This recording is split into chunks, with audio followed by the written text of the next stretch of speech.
Welcome back to another episode of the PlayBig podcast, where we're having conversations with people that are playing big in life, in business, and in finance. And today I'm honored to have a guest in here, Paul Clewell. Welcome to the studio, Paul. Thank you, man. I'm so happy to be here. Thank you for the invite. Yeah, no worries. It's really cool digs you got here. Yes, we're just getting started. Love it. Let's start off with who is Paul Clewell? Who's Paul Clewell? Paul Clewell is a man of faith. He's a family man. He's a ardent, I guess, entrepreneur. Have been for many, many years. Spent 15, 18 years in corporate America, and felt like I was in a prison. And many times traveled the globe. And at the time, going back to 2012, 2013, my children were young toddlers at home. I was globe trekking, which sounds sexy, and people envy the fact that you're in Paris and you're in Shanghai and you're in Rio de Janeiro and you're all these places, but you're there alone. Right. Hotels are hotels and airline seats are airline seats, right? And I just was weighing on my heart that as a father and a husband, I was spending way too much time alone, and I built this fear up of what would happen if something happened at home. And I couldn't get there. Yes. So I came home from a trip in Singapore, and took that long flight home. And literally on my way home from the Hartsfield, on my way home in the middle of the night, I just said to myself, "I'm done." Wow. And walked in the door, and my young kids were there to greet me. My wife gave me a hug, and "How was your trip?" And the kids were saying, "Hey, Dad, what'd you bring home?" And I looked at my wife and I said, "I'm done. Wow. I can't do this anymore." And that was in 2012, late 2012, early 2013. And then went underground for about 6 months, thinking I could catch up on some time with my family, and recovering from being away, and was doing the best I could to be a good dad, be a good husband. And that lasted just a few months. And then God laid it on my heart. He says, "Hey, man, like you have too many things. I've got too many big plans for you to impact other people's lives. So let's get your butt in gear and get back out there." Right. So I started doing some consulting, it's just kind of, again, off the radar, right? People who knew me from the industries I was in say, "Hey, come help us, come help us do something," right, in business. And then one thing led to another. And then I found myself back in corporate again. Wow. And, yeah.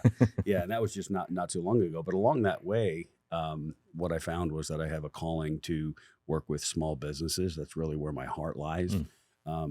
Because let's face it, man, like they're the lifeblood of everything we do on a daily basis. Yes. Like think about how inconvenient life would be without the local, laundromat and the pizza shop and all those things we rely on.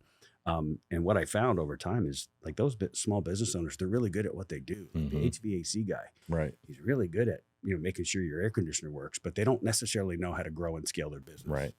And that's where my skill set came in. So in a nutshell, that's where my passion lies, in working with small businesses, helping them scale, grow, so they don't have to be the hamster on the wheel. Right. So they can understand there is light at the end of the tunnel, whatever that exit ends up looking like. Right. So that's me in a nutshell, man. That's awesome. You've lived a wonderful life for sure. Probably have a lot of experiences. Yeah. I'll go back to one of the very first things that you said, though. Yeah. Man of faith. When did that begin for you, and how did that develop for you? That's a deep one. So it developed. I grew up as my mom grew up in an Italian family, big family up in upstate New York, Albany area. And so we grew up Roman Catholic. So did I. Did you? Yeah, my great grandparents are from Sicily. Oh, there you go. Okay, Roman Catholic. So if you didn't go to church and kneel and pray, totally, earth was going to open up and hell was going to swallow you alive. You know exactly where I'm going with this. Yeah. So growing up Roman Catholic, and it was my duty to be an altar boy, right? And I'd put on this silly gown, and at Christmas Eve, as a 9 and 10-year-old, you ring the bells and help with the incense. Ringing the bells, gag on the smell of the incense. And I can remember, my mom always said, you got to be an altar boy for the Christmas Eve Mass. Yeah, it was a big one. It's the last thing you want to do as a 10-year-old. Midnight. Midnight Mass. You want to be in bed thinking Santa Claus is coming. You want to be at church at midnight, right? And I can remember sitting up behind the priest, like behind the altar there. And there was another altar boy across from me sitting in his chair. And I'd get tired, and I'd start to like nod my head and stuff. And I'd look out, into the pews, and my mother would be sitting out there, and she'd be motioning to me like, sit up straight, like, hey, what are you doing? And I'm like, right. this is crazy, right? So anyway, so I went through that process, and then in college I met my wife, who obviously at the time was my girlfriend, Mm-hmm. and when we decided, hey, there's a relationship here that might be, the final relationship, That's right? And they had a Catholic church on campus, so we thought, well, it's probably the right thing to do. Let's go to church Mhm. as boyfriend, girlfriend. Right. And we did. It was the same thing. It was stand up, sit down, kneel, stand up, sit That's down, right. kneel. It was like eat a piece of paper. Like, what? That's right. Right. So I was like, what are we doing here? And at that time, as a 19, 20, 21-year-old, you start to develop as a man in class, right? You start developing your intellect, and you start building your opinions and views of the world, right? And some of it influenced by professors and classes and stuff. Sure. But you start becoming more of a free thinker than you were as a That's right. as a teenager, Right. And I remember thinking, boy, this whole Catholic thing, I'm sorry, God, but this doesn't make sense. It doesn't make sense to me. Like, I don't Mhm. understand. Like, is that my way to show that I love you and I have faith in you by kneeling, standing, sitting, kneeling, Right. standing, sitting? I didn't get it. Right. Long story short, we got married. We moved to Atlanta, or to this area, Mhm. in 1997. So we've been here a while, and we got invited to go to a church, and it was at the Alpharetta Community Center. Wow. It wasn't even a church; it was Wow. just like this big community center, and it was what they called a non-denominational church. Yes. I had no idea what that was. Right. And we went there, and I thought, wow, this is really this is more my vibe, right? Right. People are wearing jeans and t-shirts.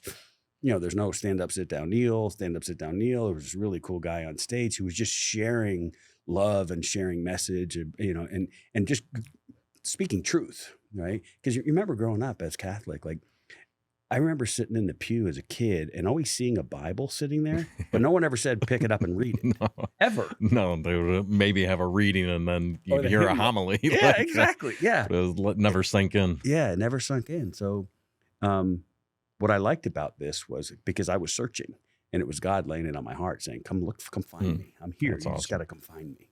I've always been here, right? Yeah. And I thought, wow, this is a different environment. This is really different, but they're speaking truth because they're speaking directly from the Bible. Right. I went, I could dig this, right? And we just started going, and before you know it, we gave our lives to Christ. We got baptized Awesome.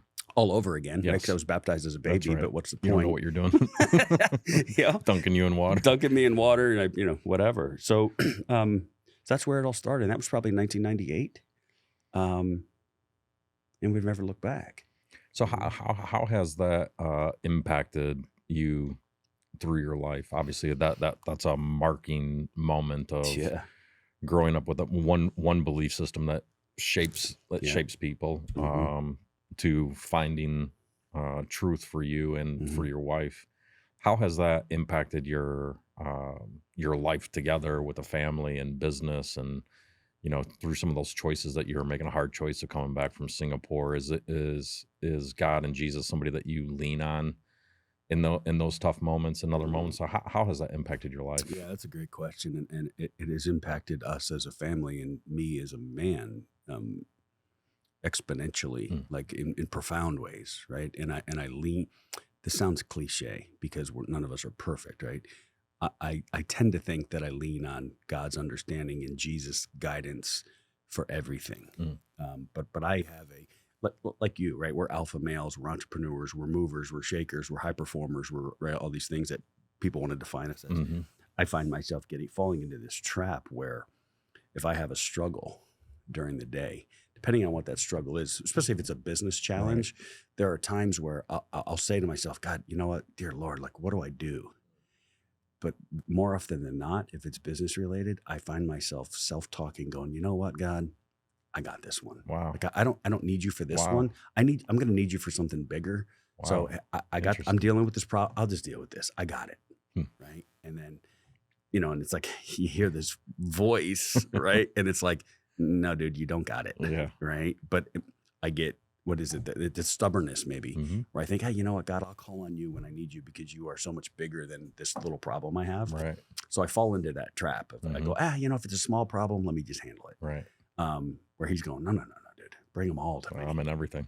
Bring them all, right? And we do the same as a family. My wife is much more faithful in and consistent in handing it over to him than Mm-hmm. I am. So we have that little bit of a dichotomy Right. every once in a while. And she's like, well, maybe you should just pray about it. And I'll be like, I need to do something about it, That's right? right. So I think it is a balance, right? That's Because right. we've been married for 28 years, right? Mhm. But I think there is a balance because I think he does lay things on our heart, but he also expects us to take action, Yes, right? that's right. Like people talk about manifesting and all this stuff, and I'm sure there's truth somewhere in there. Putting stuff out into the universe and things will happen good and positive thought, Right. all those things. But bro, at the end of the day, like if I Gotta- have firewood right here and I need a fire, like Yeah. I can't stare at it and wait for it to Hope light that it itself. leaps. on fire. Hope that it leaps in. Yeah, exactly. Yeah, I think I think it was Wayne Dyer that said the problem he had with the law of attraction, and that is that people think you can attract what you want. Mm. He's like, you don't attract what you want, you attract who you are. Yeah. Right. So it's getting in tune with who you are. Take me to that moment when you came back from Singapore, Mm. and you made this realization on the way home from the airport to your home.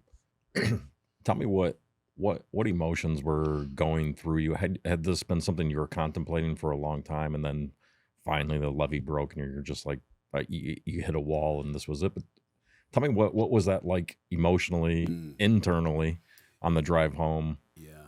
First, yeah. So the first emotion I had was frustration, and it was because I'd been gone for maybe 2.5 weeks, and you know how this goes. Mhm. I got back to the airport, and I forgot even where I had parked my That's car.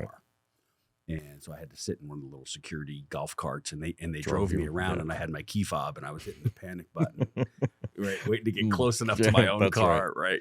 So it started with frustration, and I remember I was having like a victim mindset at the time, and I'm like, can't believe this has happened to me. Of course, I've been Right. away, and now I'm back home, and I can't even find my car. Like, Yeah. none of it was my fault. It was Right. like I wanted to project it on everybody else. Yeah. And then as I was driving home, I remember feeling a rush of desperation. Wow. I felt desperate, Wow. and I think I felt desperate to figure out a way to take back time and regain time because I'd spent so much, not so much, but enough time away from Right. my family and my kids at times when they need your dad. They need their Mhm. dad home, right? And missing birthdays and like it just didn't feel good. Right. And my kids would contribute to this. And this is interesting, but it's cute. My daughter was maybe 7, 8 at the time. My middle one was 4, 5, something Mhm. like that. And we had a little one.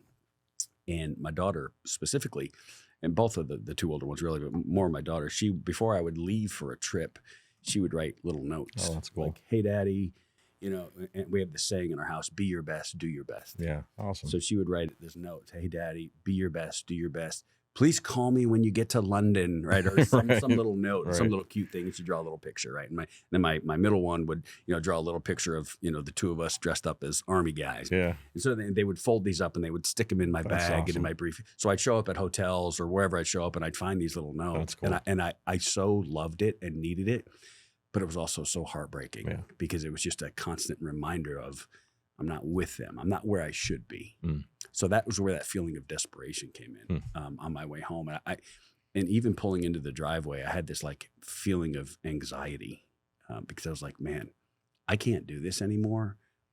I'm killing it, like in business, Right. just absolutely crushing. How's my wife going to take this? Is she going to realize that my spiritual and physical and emotional well-being are far more important to me Right. right now than my financial position? Interesting. Yeah. And so I was feeling a lot of anxiety.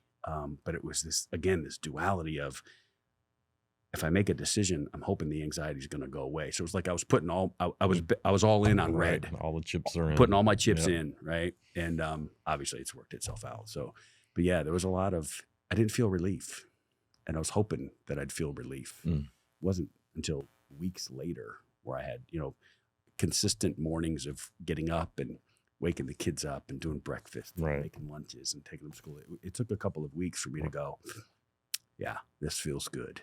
This feels good. That's awesome. Yeah. Why?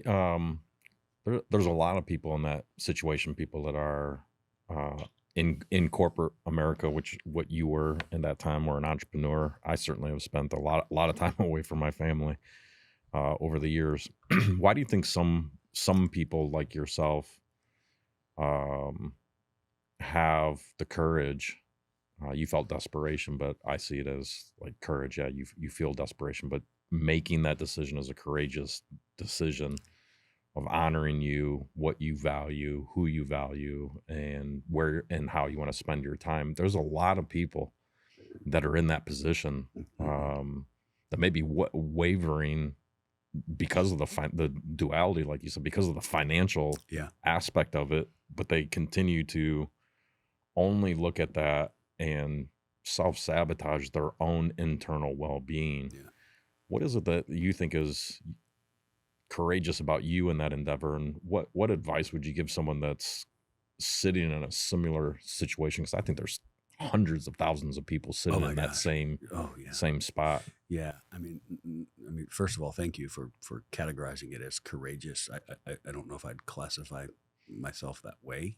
I hope I project myself sometimes that way. I don't view myself that way. But to me, it's the courage to honor yourself, right? Yeah. The courage to honor yourself, what you're really feeling, what you're really going through, and your family. Yeah, like that. To me, that's an act of courage in a moment of desperation. Some people just they don't listen to their spirit as much. Their ego gets in front of them, and then they look at, well, how am I going to survive and make money, as opposed to how am I, what you said, your spiritual and emotional well-being is far superior.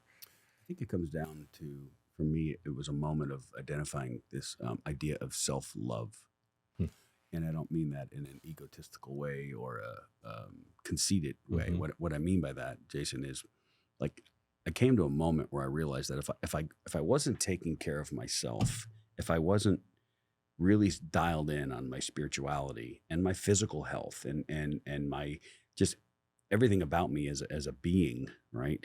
If I couldn't get dialed in on those things, how can I serve anybody else? Right. How can I get them to where they need to be if I can't get there myself? Right. How can I be a good leader in my home if I can't get spiritually dialed in first? Wow. How can I demonstrate, courage if I can't find it myself? So for me, it was more of an idea of self-love, because how could I serve somebody, specifically my family at the time, if I can't take care of myself first? It's like, when the airplane hits turbulence, the oxygen mask falls. And what do they say? Put yours on first, because you can't help anybody else out if you pass out, right?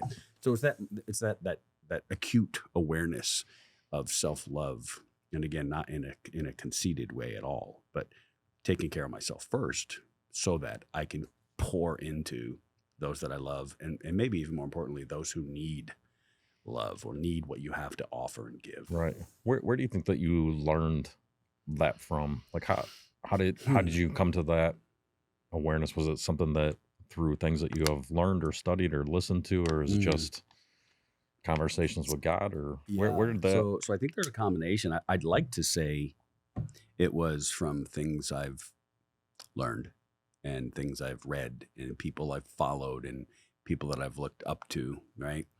But it's definitely more of a God thing, right? And like, it's funny because we all have our own view of our relationship with God, right? Correct. It's even though there's some universal truth, we all have our own relationship. Personal. Yep. Yeah. For me, he gives me a lot of tough love. I also think he has a sense of humor at times. But for me, it's tough love. Like, I hear him talking to me in very matter of fact terms, like, "Yo, bro, like this is what needs to happen." And so I just always had kind of felt this stirring, right? To follow what he's teaching me, and maybe not even so much what he's teaching me, but what he over times reveals to me. That's awesome. Yeah, and I find that the quieter I can get, and the more in tune I can get, the more. I hate to use the word revelation because it sounds so, but angels coming down. Yeah, angels coming down. Yeah, it's never happened. But no, I think that is true. The more that you're, the quieter you get, the easier it is to tune into something. That's powerful. Talk to me about the 6 months. So you made this decision. Reality probably also sets in that there's no income at that moment from that particular thing, but you're spending time with your family. You're building your spirit back or getting fulfillment, not necessarily trying to make up for lost time, but spending time. Mhm. Talk to me about that 6-month process or journey. You said it took a little while, and then what started the going out and consulting or saying this is how I can Yeah. use my talents? Yeah. So the 6-month window was like I was fine financially, right? So when I decided I'm done, right, and I talked to the owner of the company who I reported directly to, who was in Washington D.C. That's where the headquarters was, and I said I'm done. Mhm. And he and I built that business together. And he said, ironically enough, Paul, he says, I think I could be done too Wow. if we have if there's a decent exit. And he's a big boating guy up in Delaware Oh, and the yeah. Chesapeake Wow, area. very cool. And his desire was to move down to the Tampa area and be on his boat and all Mhm. stuff. So he said, okay, I understand where you're coming from as far as being done, being exhausted. Can you help me sell the business? Wow. Let's figure out an exit strategy. So we did. And it was December 21st. And I remember this because it's my birthday. December 21st of 2012 that we closed on the business. Wow. And did really well. He had like maybe an 18x exit. Dang. It was really beautiful. And of course I was part of that exit. Right. So I didn't feel stressed financially Right. at all, but that financial piece didn't matter to me. What mattered to me was, who am I as a man? What am I doing as a father? What am I Right. doing as a husband? So as I started to, like you said, catch up for some lost time, Mhm. which I know I couldn't do, but I was trying my damnedest to Right. try to Sure. do that, right? I mean, in that 6-month windows, we played more Legos and we had more tea parties and army guys. We did more stuff in 6 months than Yeah. we did in all the other years. Right. But then I have a very tight inner circle, right, by design. Mhm. And it's funny because the more quote unquote successful you get, the tighter that circle 100%. becomes. And one of the guys called me up and he goes, "Hey man, like, what are you going to do next?" And I went, "I don't know." Mhm. And he goes, "What the f? What do you mean you don't know?" Right. I'm like, "Bro, I really don't. I don't know." He goes, "Well, you need to do something." I go, "I know. I just don't know what it is." Mhm. So he was the first one. He said, "Look, I need a fractional CMO. Come on and help me." Right. I was like, "I'll just help you, just Right. because I love you." He's like, "No, come on." So he like forced me back in, if you That's will. cool. But it was as a consultant, Yeah. right? And I was like, "This is cool." So I did some consulting for a while, and I ended up not liking it. And the reason I didn't like it is because somebody would say, "Hey, we're going to pay you X. Here's what we want." And then at the end of the day, you create a report or you help them with something, but there's no, being a consultant, it's not a long-term play. Right. And I didn't want just a short-term flash in the pan, Right. because especially as it relates to a small business, I wanted to lock my teeth into something that I could have impact on over time. Right. And that's where the whole migration from consultant to coach, like success coach, Right. scaling coach, which then migrated into the whole Cardone 10X ecosystem thing. So it just kind of went that way. Right. So I just wanted to be more of a coach. Can you explain in your experience, what do you consider the difference between a consultant and a coach? Because I think oftentimes they can get overlapped, or people really don't understand, or Yep. they just have this perception of what a consultant is or what a coach is, or they think they're the exact same thing. What is, in your experience of actually really doing both? Yeah. What is it that is different when you're consulting versus when you're coaching? Yeah, it's an awesome question. And I think a lot of people are misguided by Correct. this. So Yes. you are totally in tune with that. It's a great question. For me, being the main driver, the main difference between being a consultant and a coach is that a consultant, again, this is just my opinion, Right. a consultant is very much a transactional process, right? Whereas being a coach is more of a relational process, where as a consultant, you pay me X, I'll give you Y. Right. As a coach, it's you come in and be a part of our collaborative team to get where we need to get to. It's much more collaboration. It's Right. much more relationship. It's much more of you're part of the unit. Right. Whereas a consultant, it's just, it's very transactional, Yes. right? Pay me $50,000 a month and I'm going to do this. That's right. Right. Whereas a coach, it's, hey, let's look at what's long range, what's short term, what's mid range, what's long range, what's the exit, and let's work together to build towards that goal. Awesome. Right. So it's more of a common. There's more of a duality or mutual benefit or mutual goal. Right. On the coaching side. Right. I think it's phenomenal the way you said it. One's transactional, one is relational, and there's a major difference. Mm-hmm. Yeah. People look to just transact business, but in business is relationship, and relationship is a form of gold and a form of currency. And very few people know how to build relationships, and so I think it's a tremendous difference. Tell me about that journey. Then, how did you make the shift then from just consulting to, I don't want to just be transactional? What was your first move into coaching? Was it around the Grant Cardone thing, or were you already doing that and then you got introduced? Yeah, no, that? It was the first experience or the first decision to say I want to be a coach was influenced by the 10X, the Cardone ecosystem. One of the things I struggled with as a consultant was, let's say it's a 3-month contract or whatever that is. Right. It's hard to be a consultant and get totally consumed and serve that client, and at the same time figure out where's your next client come from. Yes. Right. It's the whole in the business, on the business, in the business kind of thing. Right. So I struggled with that a lot. I was like, I got one month left in this 3-month process. I got to give them everything I got. Right. But how do I find the next one? So I think being a consultant is difficult financially. Right. Whereas the coach thing, not that it's not difficult, but because it's a much longer runway, you're collaborating for a much longer time, you have more time to figure out what's going to be next. Right. But it was the 10X ecosystem that pulled me into that. And in fact, it wasn't Grant, it was Brandon Dawson, who I'm sure you're familiar with. Brandon was actually my mentor for a while. He's a brilliant man. And this whole concept of here's why coaching is really the way and it's not consultant. Because I didn't think that way before. Right. I thought, what is it? To me, at the time, I thought a business coach was more of like a motivational life coach thing. And I could never really understand what the hell is a life coach. Like, who are you to tell me how to run my life? Right. So the 10X team approached me and said, hey man, like we've seen some of your stuff. We know who you are. We know where you've been. We know some of the things you've done. You'd fit in really well. Right. I'm like, yeah, no thanks. Right. Because at the time I knew Cardone only with limited view, and it was undercover billionaire. Right. Right. It was his real estate stuff. Right.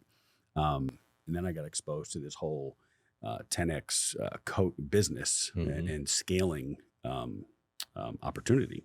And I went, yeah, you know what? Appreciate it, but yeah, I'm gonna do my thing. Right. And they were so persistent, which they're good at, right? That's what good salespeople are. They're good at staying on somebody, right? Correct. And so just over time, they just kind of wore me down in a good way, in a really good way. Yeah. And so I just eventually decided to throw my hat in the ring and get the designation of 10X elite business coach and speaker. And there's very few of those. There's very few. I think there's 40, right? 40, 50 of them, maybe something like that. And but the speaking part is the part that I've enjoyed the most. Going through that certification process, what did you realize that maybe you hadn't realized? Because before you started, you knew the difference. You didn't know the difference between a consultant and a coach. But going through that process, what was it that you were learning around that methodology of use the word scale? Yeah. I think people use the word scale, but maybe they don't understand what scaling means. Absolutely.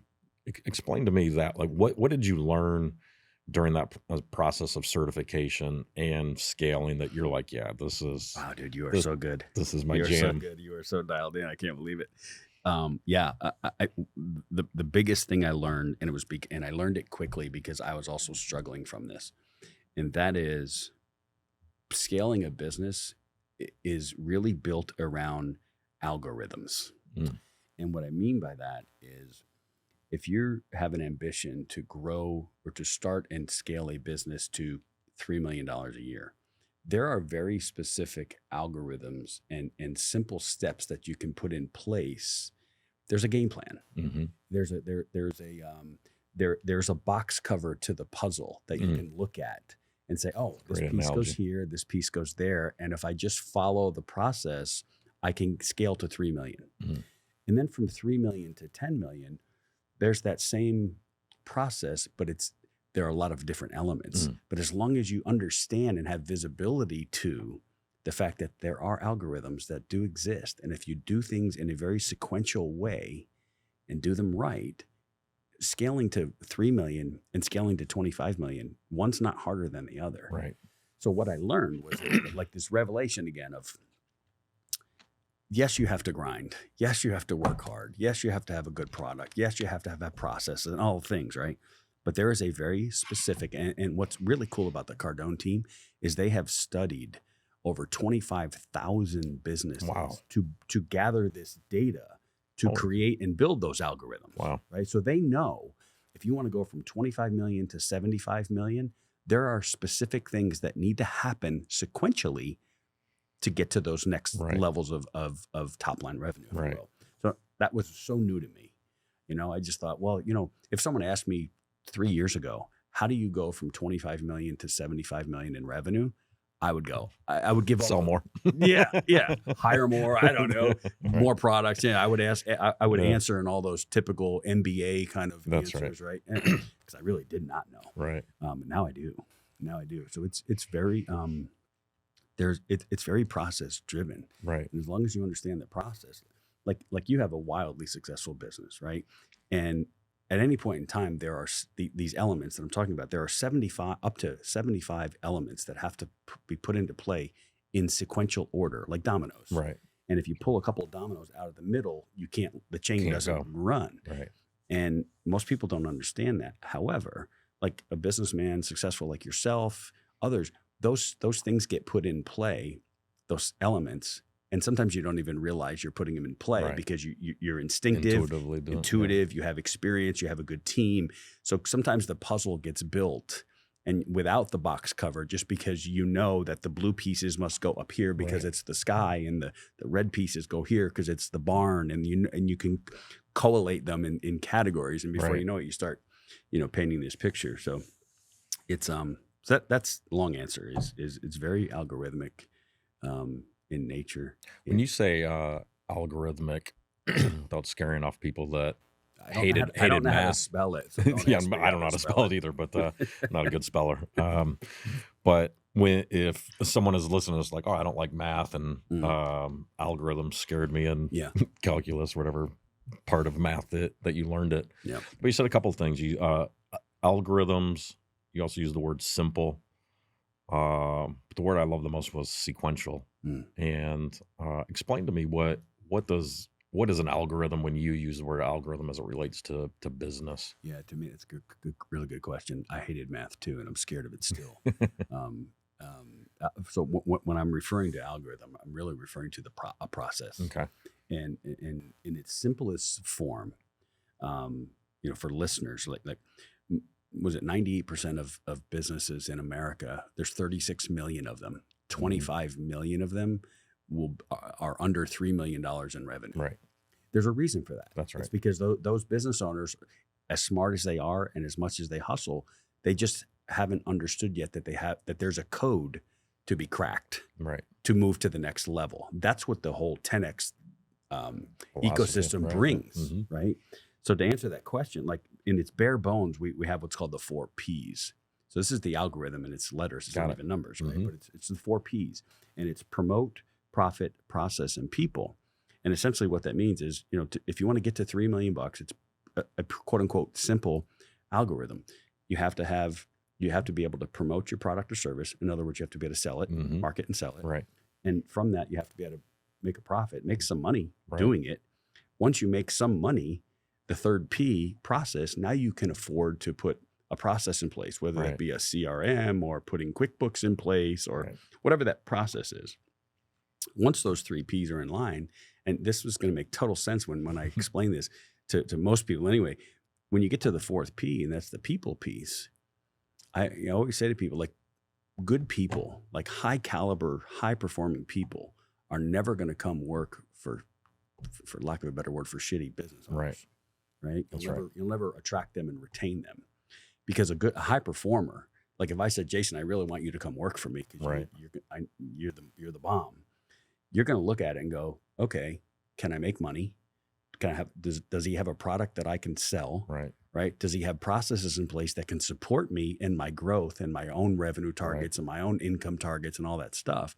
So it's only if you can get those first 3 P's in place that you can put the people in place, because good people aren't going to come work for bad companies. That's right. Right. So that's the algorithm in an umbrella view. Yeah. Right? It's those 4 P's: promote, profit, process, people. I love that you use the word process, because it's been a mentor of mine many years ago told me, people use the word systems and processes, and he'd always tell me the magic is in the process. I'm like, explain it to me, because like I thought systems and processes just like go together. He's like, well, a system is just the steps that you take. So a system is step 1, step 2, step 3, step 4, step 5. The magic is in the process, and most people don't focus on the process. The process is how you move an individual through the system. Amen. Like, how do you move them through your sales funnel? How are you moving them through what it is that you're doing? Yeah. It's, so some people I think I love the word. I love that you focus on process as well. And so tell me, what have you learned about, you said you predominantly go into small, medium-sized businesses, and you enjoy that marketplace, which I think is phenomenal, because there's so many of them, and there's so many people that are great entrepreneurs just for starting something. Yeah. But then they get lost in just doing what they do, and having dreams of wanting something bigger, or expanding, or buying a business, or selling their business. But tell me, what do you see with the average small to medium-sized business owner that they are struggling with the most, or what is it that they're afraid of, or what is it they predominantly need help with, besides the 4 P's that you're coming in and doing that? I'm talking about the individual. What are they internally battling inside of themselves that maybe their employees or other people don't know, that they feel comfortable talking to you about? Yeah, that's a good question too. I think there's a couple of the most resounding one that I come across is when you get to a place where you can they feel comfortable in talking with you. The biggest thing is fear. They have a fear that they can't grow the business. They have a fear that it's not going to last, that it's going to go out of business. Right. So there's a lot of fear, and we've all experienced, right?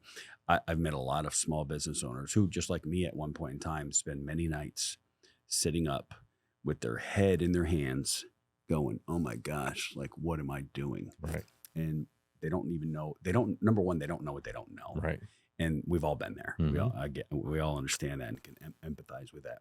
But I think their fear is that they are a hamster on the wheel, right? They're doing, I don't know, $200,000 a year. They take home $40,000 a year in their salary. They're working 12 hours every day. Right. And they go, where's the light at the end of the tunnel? Like, I don't know.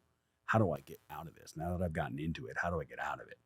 And I asked a lot of them that question. I go, like, tell me about what happens in 10 years from now. Right. Tell me where you imagine yourself in 10 years. They all say the same thing, and just the same response. We would probably, hey, I want to be retired. I want to have some money in the bank. And I said, well, what does that mean? Right. Money in the bank. What does that mean? Does that mean $500,000? Right. Does it mean $5 million? Or what does that mean? Right. I want to move to Florida, and I want to spend time with my grandkids. But very, very few have a plan to get there. Right. Very few. So for me, part of that algorithm that we're talking about, without scaring listeners away, is reverse engineering. Right. So I spent a lot of time kind of deep with a small business owner going, no. I understand you want to retire in 10 years, but what are we going to do to get there? Right. What steps have to happen to get there? And when you say, I want to move to Florida, what specifically does that mean? Right. Does it mean I want to move to Bradenton? You want to live in Tampa? You want to be with we get really granular, right, to make it real, right, and almost tangible, right, and we just reverse engineer all the way back to where we are today. And at the end of that long conversation, it's okay. What do we need? What's that step we have to take today to start moving us towards that ultimate goal?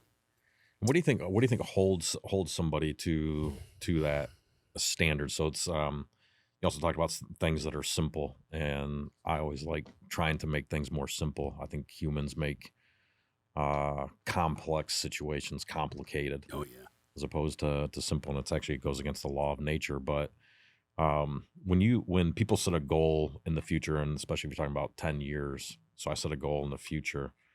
I'm not able to achieve that unless I, like you said, do something every single day.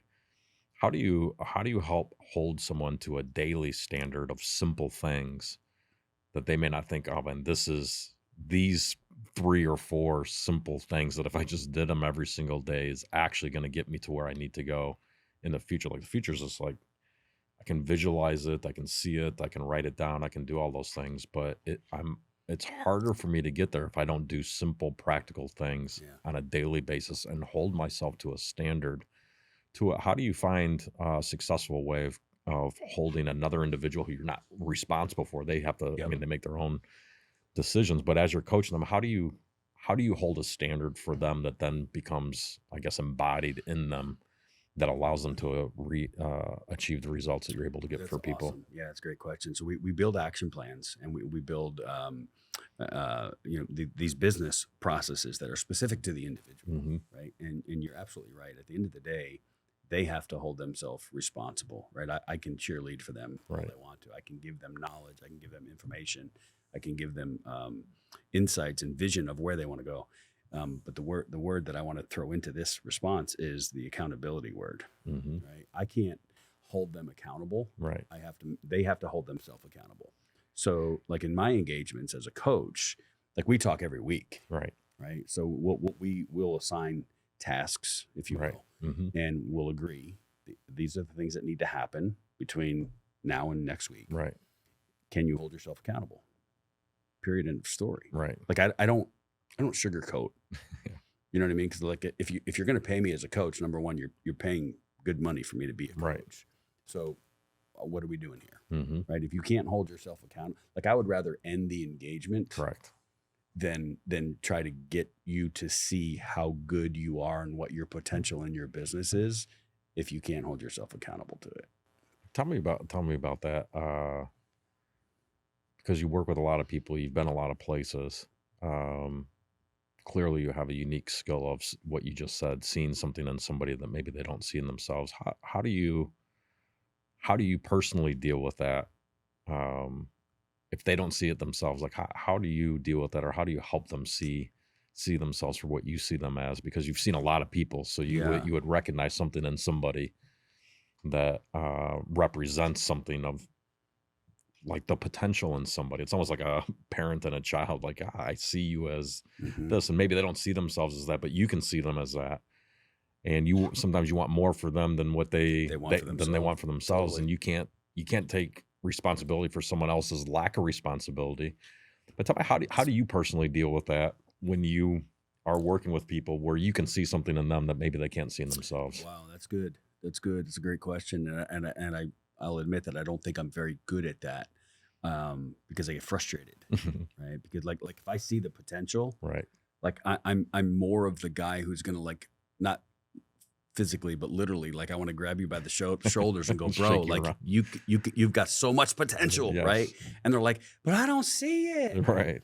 But I think I ask a lot of probing questions that are very reflective in nature, and what I mean by that is I may say to you, hey Jason, if you do what I've asked you to do, and of which we've agreed that these are the next steps, right? How would that make you feel if we actually accomplish that between today and next Tuesday? Typically the response is, oh, I would feel good. Right. Okay, good. Do you want to feel good? Right. Yeah, I do want to feel. Okay, great. Then can we agree? Here's how we're going to move forward. Right. So I ask a lot of reflective questions, and I like to see people, business owners, kind of just go internal, right? And instead of looking at me as like their magic pill. That's right. Because I'm not. Right. But going deep reflectively, and forcing them to really answer their own, not answer their own questions, but answer who they are and what their true intentions are. Oh, that's awesome. Because sometimes they come out and they go, hey man, like, I don't know if I'm cut out for this. Right. And I go, great. Yeah. You stay happy at $500,000 a year. Don't pay me anymore. Right. Because you've just told me you're happy where you are. I'm not here to keep you status quo. Right. I'm here to take you somewhere else. So if you're really not committed to it, that's cool. Right. But it's not for you and I. That's right. Right. So I just like people to think about who they are, what Mhm. their purpose is, and are they really truly committed to doing what they think they want to go do? Right. Because sometimes when the rubber hits the road, Yeah, they're no not in. stomach for it. They're not in. They don't have the Mhm. stomach. Yeah, don't have the stomach for it. Yeah. What are you most excited about that's going on in your life right now? Wow. So there's a couple things. Number one is I'm working with Derek Fay. Right now, I'm sure you're familiar with Mhm. Derek Fay. He's got 3F Management, which does a lot of mergers and acquisitions. Again, big heart for small business. He's got a new initiative that just launched yesterday, Wow. where he's taking applications from small businesses and that are doing less than $500,000 a year, I think. Mhm. And he's going to, through his C-suite team, he's going to scale that business to a multi-million-dollar business Wow. and take nothing in return. Wow. So it's like this really cool. It's almost like I describe it as a American Idol, Shark Tank, and America's Got Talent kind of all put together, right? That's So really cool. He's getting this incredible, overwhelming response from these small businesses who Mhm. say, "Yeah, I own a HVAC company and I do Yes. 250,000." So anyway, so I'm working with Derek on that and his team. He's an incredible entrepreneur, but more importantly, he's an incredible human being. Right. So you get to our age, quote unquote, you want to just be around people, and we have the luxury, I think, if it's a luxury, to choose who we want to spend Mhm. life with and do business with. 100%. Right? And he's one of those guys. He has such a heart for people. He has such a heart for enabling others to have success because Right. he's been wildly successful, and he knows what it means to give back and what that requirement of social benefit. Right. If you're in a Right. position to be able to do it, you should do it. So anyway, so I'm really excited about that. And I'm really, really super excited about what 10X and that Cardone ecosystem is doing. I'm getting ready to, my first book is coming out. Oh, is it? Yeah. Oh, wow. Yeah. So I'm excited about that. First book's When's it coming coming out? It's supposed to come out next month. Title? Is Success. Success. So it's a collection of, it's not just me, it's co-authored. Mhm. It's a collection of kind of what we're talking about here Right. today. It's like, tell me about success from a certain C-suite person's point of view, Right. right? What were your struggles through life? How did you overcome them? How did you get to where you are? And what lesson learned is Right. there, right? So it's a collection of these.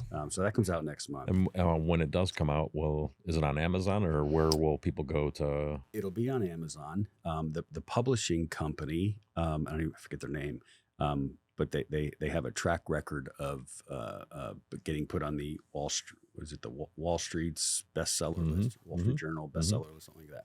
So we're looking forward to that. That's cool. But anyway, so I'm really excited about that because initially what happened was the publishing company came to me and they said, "Hey, we would like for you to come down to Columbia for a week, Wow. and we're going to do a deep dive, and we're going to teach you how to become an author, and we're going to help you write your book." Right. And I went, "That sounds really super cool. I don't have time for it." Right. Because at the time I was, as I was working as a COO in a publicly traded company not too long ago, and I was like, I don't have time to break away to go to Columbia as much as I'd love to. Right. And they said, "Well, can you write a chapter?" And I went, "Yeah, I can write a chapter." Yeah. And what was amazing about that, and I'm digressing here, but it's important to share this. Yes. So I write this chapter, and the whole chapter was discovering throughout my childhood and my early adult life that I had struggled with some trauma Wow. and the fear of abandonment Wow. many, many times. Mm-hmm. And that kind of led me to who I am today. And it was through a transformational coach who is now a very good friend of mine. She took me through this process Wow.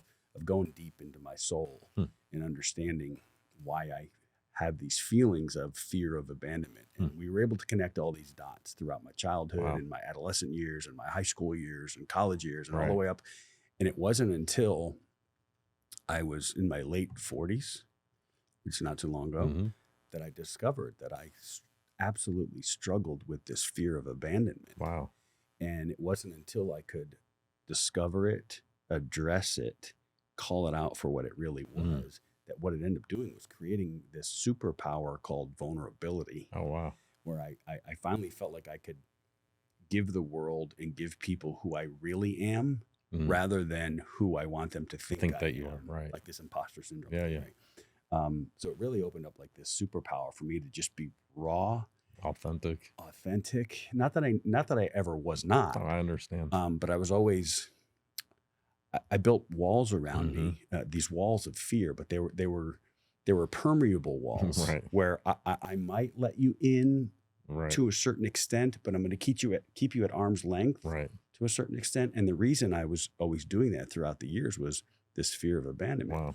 So like, it was like, look, we have this relationship, but I'm going to keep you at arm's length because I'm afraid you're going to leave this relationship and hurt me. So I'm going to keep you at arm's length so that when the relationship ends, I can end it on my terms.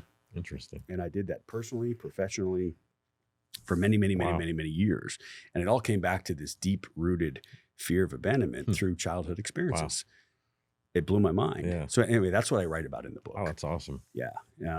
So that's what I'm excited about. And I'm really super excited about the 10X speaking platform. So I'm setting up. Tell me about that. Yeah. So I'm setting up setting up my schedule for this year, for the rest of this year, to do keynote talks, at different masterminds and conferences and things like that. And it's all about essentially what we've been talking about. And it's small business, it's scaling, it's, building high performance teams. And a lot of it is centered around, if you want to build a high performance company, which most people do, sometimes they leave out the fact that you need a high performance team to run that high performance company, right? That's right. And we use the analogy or the metaphor a lot of like a race car. We can go build you a race car, right? But if you're not professionally trained to drive that car, and you don't have a professional pit crew and someone who can change tires quickly, and you don't have an owner who can promote you, like if you don't have the high performance people around the high performance machine, the high performance machine is useless. Yeah, 100%. Right. So that's really where I find my flow. Yeah. Right? It's in that space. That's awesome. How do you build those high performance teams to match the high performance instead of building a house of cards that's going to fall? How do we build something with longevity, good, solid, strong, longevity and a good foundation so we can build? Right. So that's what a lot of that talk is around. That's very cool. Well, I look forward to it. Look forward to reading the book and seeing what you're out in the world talking about. It's been an honor and a privilege to have you in here. You can see there's a lot of stickers. Love it. That are here. So we're going to do the honor of I get it in my own sticker. You get to write any words of wisdom on here or a tagline that you want and autograph your name or you can just write your name, whatever you want, and then you get to pick a spot, whatever spot you want to put it on. Can I table. think about it for just a second here? Here? 100%. Take your time. I'm going to say, what do I want to say here? I'm just going to write. So this says, God is good. Find him. He's waiting. That's awesome. God is good. Find him. He is waiting. He's waiting. That's awesome.